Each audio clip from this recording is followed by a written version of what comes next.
গ্রন্থ কি জয়। কুলদানন্দ ব্রহ্মচারী কথন। আজ আমি আপনাদের সামনে কুলদানন্দ ব্রহ্মচারীর সম্বন্ধে আলোচনা করিব। প্রথম খণ্ড। কুলদানন্দ ছিলেন গোসাই বিজয়কৃষ্ণ গোস্বামীর শিষ্য। গোসাইজির ঢাকায় আশ্রমে আধ্যাত্মিকতা শিক্ষা লাভ করে তিনি সাধন জগতে প্রবেশ করেন। তারা চার ভাই, হরকান্ত, বরদাকান্ত, কুলদানন্দ ও তারাকান্ত। সকলেই গোসাইজির আশ্রমে যাতায়াত করতেন তাদের নিজ নিজ আধ্যাত্মিক পিপাসা নিবারণের জন্য।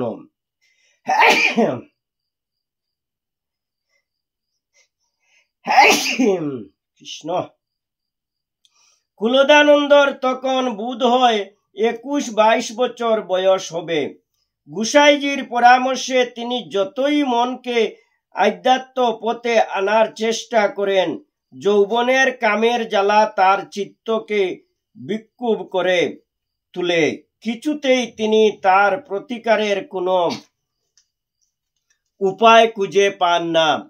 তিনি গোসাইজির কাছে বারাদির ব্রহ্মচারী বাবার কথা অনেকবার শুনেছেন। একদিন গোসাইজিকে জিজ্ঞাসা করেন, আমি কি একবার বারাদির ব্রহ্মচারীকে দর্শন করতে পারবো? দর্শন করতে যাব।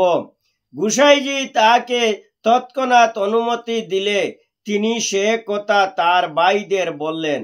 অতঃপর সব ভাই পরামর্শ করে এক রবিবার সকালে বারাদির পথে রওনা হইলেন। চার ভাই নৌকা যুগে সন্ধ্যাবেলা বারাদির বাজারের ঘাটে এসে পৌঁছিলেন।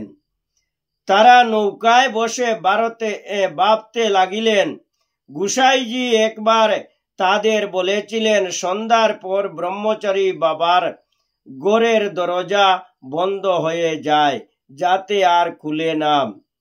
হিমালয় ও অন্যান্য পাহাড় পর্বত থেকে সূক্ষ্ম রূপে যোগীগণ তার কাছে সেই সময় যোগ সাধনা সংক্রান্ত আধ্যাত্মিক আলোচনা করতে আসেন। সুতরাং সন্ধ্যাবেলা ঘর বন্ধ হয়ে গেলে ব্রহ্মচারী বাবার দর্শন সেই দিন হবে না।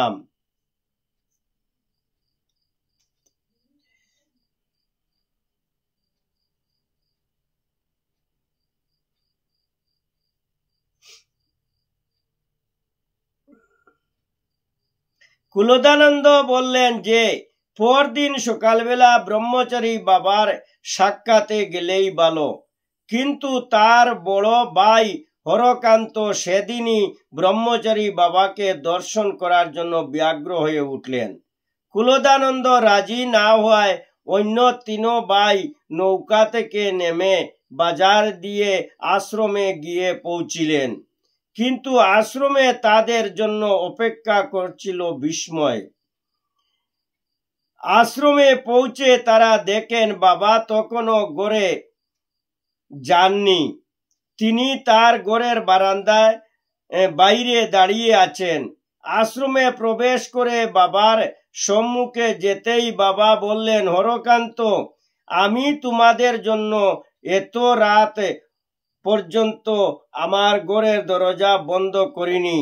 এখন তোরা যাও, নৌকায় বিশ্রাম করো গে, কাল সকালে এসো। এই কথাগুলি বলে বাবা ঘরে ঢুকে দরজা বন্ধ করে দিলেন। আর হরকান্ত বাবু ও তার ভাইরা নৌকায় ফিরে কুলদানন্দকে সব কথা জানালেন। পরদিন ভোরবেলা চার ভাই ঘুম থেকে উঠে স্নান করে আশ্রমে উপস্থিত হইলেন।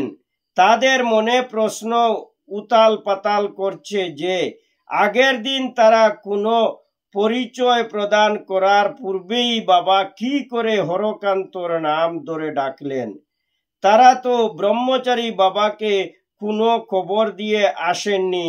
তারা যেই বাবার ঘরের বারান্দায় সামনে হাজির হইয়েছেন, অমনি ব্রহ্মচারী বাবা আসন থেকে উঠে এসে হরকান্ত বাবুর হাত ধরে ভিতরে নিয়ে গিয়ে তার পাশে বসালেন আর বাইয়েরা বারান্দায় গিয়ে বসলেন। হরকান্ত বাবুকে বাবা বললেন, তুমি তো মহাপুরুষ হে, ছদ্মবেশে কেন বাবু সেজে এসেছ?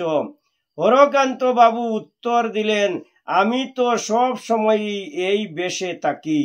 এরপর হরকান্ত বাবুর সঙ্গে ব্রহ্মচারী বাবা নানা আধ্যাত্মিক প্রসঙ্গে আলোচনা করলেন।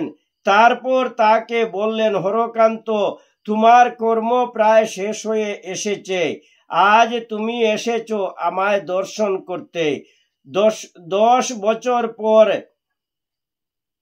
শত শত লোক তোমাকে দর্শন করে কৃতার্থ হবে। পুণ্য ব্রহ্ম বাবা লোকনাথ তার অন্তর্দৃষ্টি দিয়ে বুঝতে পেরেছিলেন যে হরকান্ত বাবুর মধ্যে আধ্যাত্মিক ভাব জাগ্রত হইলেও কর্মভাগের পেরে অর্থাৎ পারব্যের পেরে এখনো তিনি সংসার কর্ম করে চলছেন। তবে তার পারব্য শেষ প্রায়। এরপর তার মধ্যে আধ্যাত্মিক শক্তির স্মরণ ঘটবে এবং তিনি একজন আধ্যাত্মিক জগতের পথ প্রদর্শনকারী রূপে আত্মপ্রকাশ করবেন। হরকান্ত বাবু ব্রহ্মচারী বাবার কথা শুনে তাকে প্রশ্ন করলেন, আমার যথার্থ কল্যাণ কেমন করে হবে তা আমায় বলে দিন। ব্রহ্মচারী বাবা তখন বললেন, তুমি গুসাইজির কাছে দীক্ষা নাও। তার কাছে সত্য বস্তু আছে। তিনি তোমায় আশ্রয় দিলে তোমার কল্যাণ খুব শীঘ্রই হবে। লোকনাথে বাবার এই রূপে বলার কারণ হলো তার তীব্র অন্তর্বেদী দৃষ্টিতে তিনি হরকান্ত বাবুর মনের দ্বিধা দ্বন্দ্বের কথা জানতে পেরেছিলেন। হরকান্ত বাবু মনে করতেন ব্রহ্ম সমাজের আচার্য কেশব যেন গুসাই বিজয়কৃষ্ণ গোস্বামীর থেকে বড়। সেই জন্য গুসাইজির আশ্রমে গেলেও তিনি তার কাছে এখনো দীক্ষা নেননি। তিনি মনে মনে এই যুক্তিও করতেন যে কেশব সেন যদি বিনা দীক্ষায় ব্রহ্ম সমাজের আচার্য হতে পারেন, তবে তিনিও তো বিনা দীক্ষায় কেবল নিজের পুরস্কার বলে দীর্ঘ জীবনে প্রবেশ করতে পারেন। বাবা লোকনাথ তার মনের এই ভাবের কথা বুঝতে পেরে বললেন, ধর্মলাভের জন্য যা থাকা দরকার তোমার মধ্যে সবই আছে, তবে সদ্গুরুর কাছে দীক্ষিত না হলে ঈশ্বর দর্শন অধিকার হয় না। বাবা তাকে আরো বললেন, শিশু তীব্র 5 বছর বয়স থেকেই পদ্ম পলাশে লোচন হরিকে কত ডাকলো, পথে পথে কত কাঁদলো, তবু যতক্ষণ তার গুরুকরণ হয় না হরির দর্শন পেল না। গুরুকরণ ছাড়া ব্রহ্ম দর্শন হয় না। আর মৌনী হবে, আহার নিদ্রা ত্যাগ করে কত লোকে সাধু বলে ভক্তি করবে, কিন্তু তাতে প্রকৃত বস্তু লাভ হবে না। যদি ব্রহ্ম দর্শন করতে চাও তবে অন্তরের সমস্ত পূর্ব সংস্কার দূর করে ফেলতে হবে। গুরুকরণে সমস্ত অন্তরের বাসনা দূরীভূত হয় এবং তখনই ব্রহ্ম দর্শন সম্ভব হয়। এখন তোমার যা অবস্থা তাতে অন্তরে যে বাসনা আছে তা পাবে, কিন্তু ব্রহ্ম দর্শন হবে না।